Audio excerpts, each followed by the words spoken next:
स्वागत है दोस्तों। आज के मुख्य समाचार में आज देश और दुनिया से कई अहम और बड़ी खबर आ रही है। बात करेंगे हर खबर पर विस्तार से।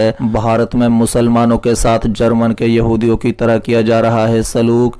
बिधूड़ी के बयान पर ओवैसी का पलटवार, बात करेंगे इस पर विस्तार से। वहीं अगली बड़ी खबर में आपको बताएंगे दानिश अली पर अपमानजनक टिप्पणी को लेकर भड़का जमीयत उलमा हिंद, दे डाली बड़ी चेतावनी, बात करेंगे इस पर भी विस्तार से। एक और बड़ी अपडेट, 2024 में सरकार बदलने पर नए संसद भवन के इस्तेमाल का ढूंढा जाएगा बेहतर तरीका, कांग्रेस का बड़ा बयान। वहीं अगली बड़ी खबर में आपको बताएंगे साउथ दिल्ली में आरएसएस का किया विस्तार, भीड़ जुटाने में फेमस, गाली देने वाले रमेश बिधूड़ी से भाजपा क्यों परेशान, तो चलिए देख लेते आज की पहली बड़ी खबर। भारत में मुसलमानों के साथ जर्मन के यहूदियों की तरह किया जा रहा है सलूक, बिधूड़ी के बयान पर ओवैसी का पलटवार। दरअसल दोस्तों, सदन के विशेष सत्र के आखिरी दिन की कार्यवाही के दौरान भाजपा सांसद रमेश बिधूड़ी द्वारा लोकसभा में दिए गए बयान को लेकर राजनीतिक घमासान छिड़ चुका है। अब इस मामले पर एआईएमआईएम चीफ असदुद्दीन ओवैसी ने बीजेपी पर निशाना साधा है। बता दें कि ओवैसी ने कहा है कि बीजेपी सांसद के वायरल वीडियो में चौंकाने वाला कुछ नहीं है, यही आगे चलकर दिल्ली बीजेपी अध्यक्ष बनेंगे।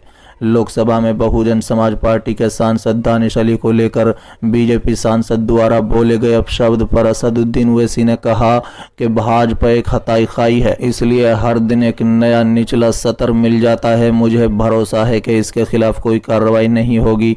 संभावना है कि आगे इसे भाजपा दिल्ली प्रदेश अध्यक्ष बनाया जाएगा। आज भारत में मुसलमानों के साथ वैसा ही सुलूक हो रहा है जैसा हिटलर के जर्मनी में यहूदियों के साथ किया जाता था। मेरा सुझाव है कि जल्द इस वीडियो को अरबी में डब करें और अपने हबीबियों को भेजें। बता दें कि दिल्ली से बीजेपी सांसद रमेश बिधूड़ी के असंसदीय और अपमानजनक टिप्पणी को लेकर जमकर हंगामा हो रहा है। सभी विपक्षी पार्टियां बीजेपी को घेरने में जुट गई हैं। यहां तक कि लोकसभा स्पीकर ओम बिरला ने भी इस टिप्पणी पर आपत्ति जताई है। मुद्दे पर कांग्रेस ने कहा कि बीजेपी सांसद रमेश बिधूड़ी का बयान निंदनीय है। ये सिर्फ दानिश अली का नहीं बल्कि पूरी संसद का अपमान है। नई संसद की शुरुआत इस तरह की अमर्यादित भाषा के साथ हुई। पीएम मोदी, क्या आपने ये बयान सुना? बिधूड़ी की भाषा ही बीजेपी की भाषा है। वहीं आम आदमी पार्टी के राज्यसभा सांसद संजय सिंह ने प्रधानमंत्री को निशाने पर लेते हुए कहा कि पीएम मोदी, क्या आपके साथ संसद में आतंकवादी बैठते हैं? क्या आरएसएस में यही भाषा और संस्कार सिखाए जाते हैं? मैंने तो सिर्फ मणिपुर हिंसा का मामला उठाया था तो मुझे निलंबित कर दिया गया। अब इस गाली गलौज करने वाले सांसद के खिलाफ क्या कार्रवाई की जाएगी? केंद्र सरकार द्वारा बुलाए गए 5 दिवसीय संसद के विशेष सत्र के आखिरी दिन यानी कि गुरुवार 21 सितंबर को लोकसभा में रमेश बिधूड़ी महिला आरक्षण बिल पर बोल रहे थे।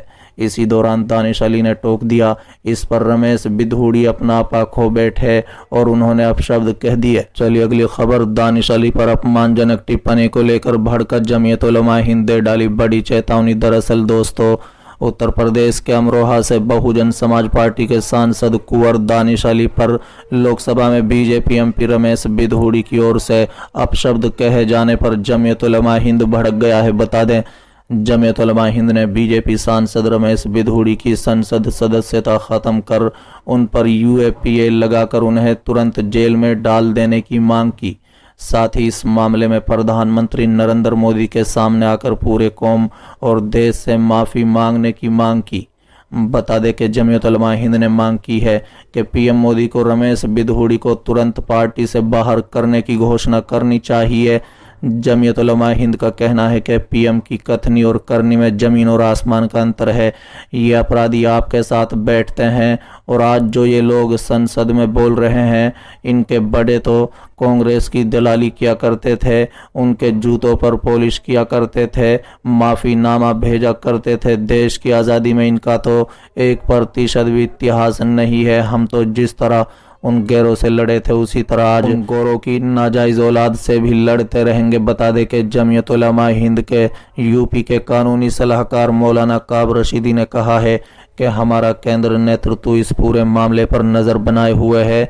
बीजेपी सांसद ने जिस तरह पूरी मुस्लिम कौम पर अपमानजनक टिप्पणी की, उसे बिल्कुल बर्दाश्त नहीं किया जाएगा। हम सभी सरकार से सवाल कर रहे हैं, अगर ज़रूरत पड़ी तो आंदोलन भी करेंगे। ये पूरी कौम का मामला है। मौलाना काब रशीदी ने पीएम मोदी को इस मामले में घेरते हुए कहा कि आप जिस तरह पूरी दुनिया में गाजे बाजे के साथ देश के लोकतंत्र का ढंढोरा पीटते हैं और इसे मदर ऑफ डेमोक्रेसी कहते हैं, तो क्या यही मदर ऑफ डेमोक्रेसी है? और क्या इसलिए लोकतंत्र के लिए G20 सम्मेलन कराया गया था? काब रशीदी ने आगे कहा है कि जहां देश की सबसे बड़ी दूसरी आबादी के बारे में लोकतंत्र के मंदिर में बैठकर एक बीजेपी सांसद इस तरह की भाषा का इस्तेमाल करेगा, तो बताओ क्या हम इसे लोकतंत्र मानेंगे? क्या इस भारत को प्रचार और प्रसार के लिए G20 देशों की राष्ट्राध्यक्षों को यहाँ बुलाया गया था? मुझे लगता है कि ये सांसद मानसिक रोगी है और इसकी संसद सदस्यता तुरंत बर्खास्त कर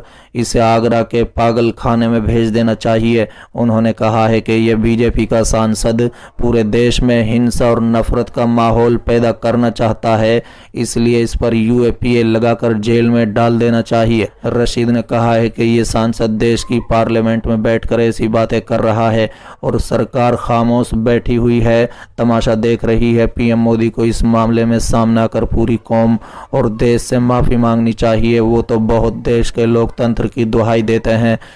उन्होंने तत्काल प्रभाव से ये ऐलान करना चाहिए कि ये मानसिक रोगी है और इसे हम अपनी पार्टी से बर्खास्त करते हैं। उन्होंने आगे कहा है कि हम अभी लोकसभा स्पीकर, पार्टी के अध्यक्ष और प्रधानमंत्री से कह रहे हैं कि ये आपके ऊपर बदनुमा काला दाग है। अगर आप इसे पार्लियामेंट से बाहर नहीं करते हैं और पार्टी से बाहर नहीं करते हैं और इस पर कार्रवाई नहीं करते हैं, तो आप देश और दुनिया में शक्ल दिखाने लायक नहीं रहेंगे। साथ ही मौलाना काब रशीदी ने आगे कहा है कि ये अल्पसंख्यकों से नफरत का प्रतीक है। पीएम ने देश की नई संसद में जो भाषण दिया था, आप उस भाषण को सुनिए और इस सांसद की भाषा को सुनिए। आप किस दुनिया में जी रहे हैं? आपकी कथनी और करनी में कितना अंतर है? क्या भारत के नौजवान में आप इस तरह के लोकतंत्र का प्रचार कर रहे हैं? ये अपराधी मुजरिम आपके बैठे हैं और आप अपने गाजे बाजे के साथ अपने गीत गा रहे हैं। बता दें कि जमीयत उलमा हिंद ने मामले में बहुत सख्त रुख दिखाते हुए बीजेपी सांसद पर कड़ी कार्रवाई करने की मांग की। चलिए अगली खबर। 2024 में सरकार बदलने पर नए संसद भवन के इस्तेमाल का ढूंढा जाएगा बेहतर तरीका। कांग्रेस नेता का बड़ा बयान। दरअसल दोस्तों, नई संसद में सदन की विशेष कार्यवाही संपन्न हो चुकी है। इसके बाद कांग्रेस नेता ने पुरानी संसद के मुकाबले नई संसद का डिजाइन में कई खामियों का दावा किया है। पार्टी महासचिव जयराम रमेश ने कहा है कि पुरानी संसद के मुकाबले नई संसद में ना तो सदस्यों के बीच बातचीत और मेलजोल की जगह है, ना ही कर्मचारियों को काम करने में सुविधा हो रही है। ये भी कहा है कि 2024 में सत्ता परिवर्तन के बाद नए संसद भवन के बेहतर उपयोग का रास्ता ढूंढा जाएगा।